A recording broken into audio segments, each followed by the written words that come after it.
renovation in France, working in bedroom 2. So I thought before I decided I was going to start doing the painting, it would be prudent to put these back boxes onto the walls. So there's 4 sockets for the bedroom, and there's the light switch as well. Now, where I wasn't able to move the wires out of the way, what I've done is I've then just used the box and just marked around it with a pencil, and just used my Fat Max, which is the plasterboard saw I've had for donkey's years, and effectively just cut around the space that's been penciled in, and then take that bit of plasterboard out and offer the box in, the back box. So this is what I'm doing on one side, and you'll see in a minute where I'm able to actually use a drill bit or an auger bit to drill through the right size for the box. So it's not overly difficult to do with plasterboard. Plasterboard cuts fairly easily.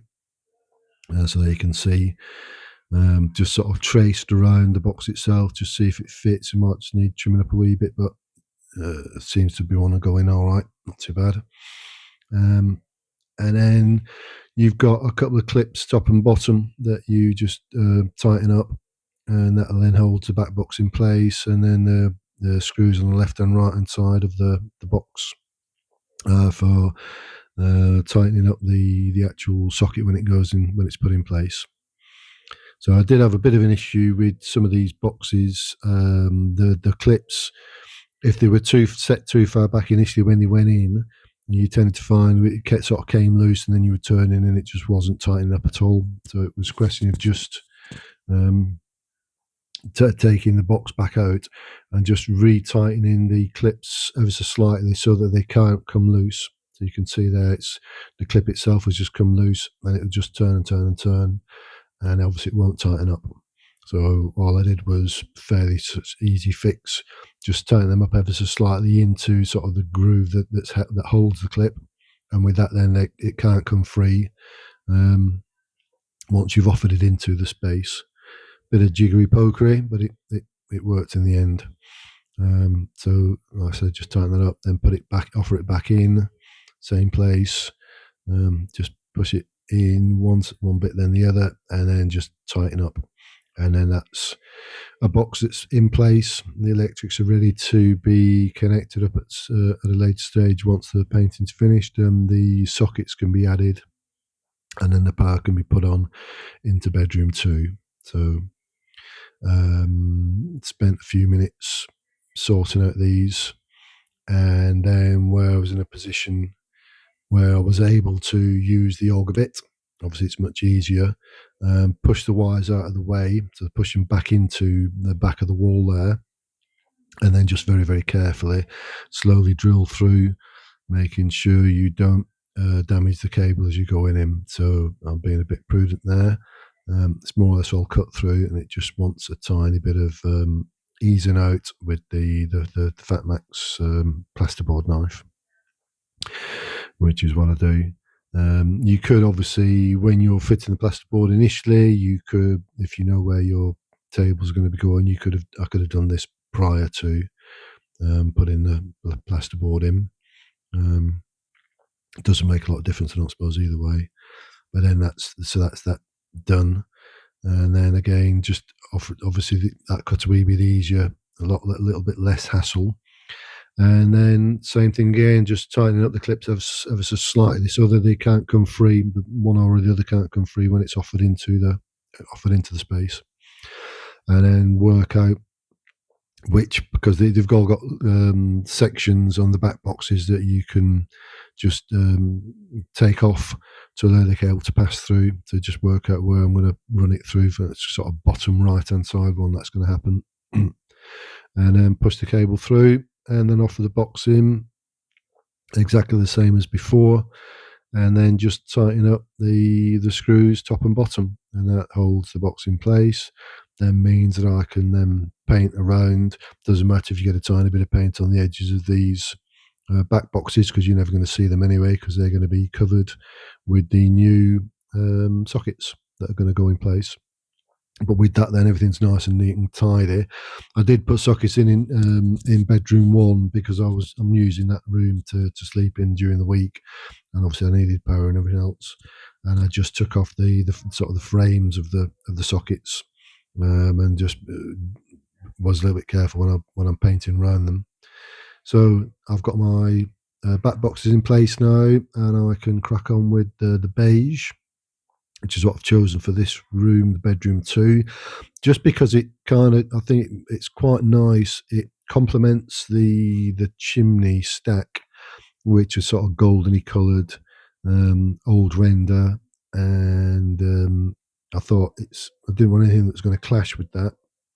And you've got cob on the other side as well, and you've got some exposed timbers. So I thought the beige in here would have, it's slightly darker than the colour I'm going to use for the bedroom one, but it actually throws a little bit more light in here, just the way the Velux works, as the Velux is top right hand side of the this bedroom. And I was using a smaller roller, not sort of the standard size, sort of an 8 or 9 inch roller to do this. For no other reason, really, just then the fairly smallish areas to a degree, and you tend to have less wastage because obviously the roller's a lot smaller. So when you're rolling it out, with a bigger roll, it tends to hold more paint, but then again, it holds paint right at the end when you finished. With this one, because I've only got a small 2.5 litre tin paint for here, I want to try and make sure that it works, that it's sufficient for the room. I don't want to end up with two pots and then you've got one pot that's more or less half filled or 3/4 filled just because you didn't have enough. I did find that it wasn't a great coverage on this particular paint. It was very, very greeny, the first coat that went on. And it would need at least 2, maybe 3 coats going on. So again, it was trying to be as prudent as possible, and then trying to ensure that I would have enough paint to be able to get a good coverage overall. So it looks not too bad there, but actually when it dried, it was very, very greeny, the first coat. I also picked up a satin. This is a beige satin, which I don't tend to use. But on this one, I thought because I'm putting sort of a clear varnish on the chimney stack or the chimney breast, I thought maybe it would work better. That if it looks of a similar sort of lust or sheen to the chimney stack, so it's really just experimenting with the finish of the look of the paint. So let's hope the two combine well together. The satin based paint for the walls and the sort of satin based varnish for the chimney stack. Fairly neutral colours, nothing too. Normally, I can be quite extravagant with my painting, being the male of the species. It doesn't bother me whacking on weird and wonderful colours normally, but I'm trying to use my head on this and think, well, it's going to be invariably, it's going to be a rental. Hopefully, it's going to start creating some income for me, because obviously I haven't earned anything now for about 7 months, 6, 7 months. So I need to be in a position where I can start getting some sort of earnings or contemplating earnings coming through for 2026, amongst other things. So don't want to be overly extravagant with the colour scheme within the house. I remember just talking about painting when I first moved down to London in the very early 80s. And for whatever reason, I decided I was going to have I'd rented a room. The guy said, you can paint it, you can do whatever you want with it. And I decided I was going to paint it black. And I had if some of you might remember, some of you Brits might remember the two-tone movement in the UK, the specials and Madness and Select and things like that, and they had sort of a logo which was like a guy on all their sort of record labels, and I decided I'd do a mural of him. on the wall. So the walls were all black, and with this, I think it was called Walt Jabsco, the guy that was inspired by there was the inspiration behind this particular figure. And then I decided I'd use a red bulb to illuminate the room.